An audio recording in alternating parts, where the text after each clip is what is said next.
J'ai un peu de mal à tout comprendre. En fait, on a un contrat de délégation là qui va s'arrêter en septembre 2024. C'était peut-être l'occasion éventuellement de renégocier la place de la région à l'intérieur, mais de l'en sortir, moi, je trouve que c'est assez brutal. On a interrogé les élus des communes morbihanaises qui sont présents dans le syndicat mixte. Ça les enchante pas beaucoup. Je dois vous le dire, ça les enchante pas beaucoup.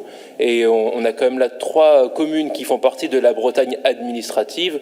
Et toutes les communes font partie de la Bretagne historique qu'on défend. Et donc, en fait, je trouve dommage l'image que ça renvoie. En fait, on le dit session après session depuis le début de ce mandat-ci. On est tous d'accord pour aller vers une construction d'une Bretagne à 5 départements.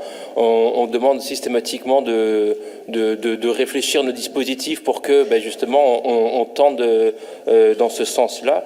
Et là, en fait, on envoie un très mauvais message. Je trouve que c'est assez dommage. On l'évoquait en début de session ce matin, là, le marché infructueux pour l'étude d'impact sur justement la réunification de la Bretagne.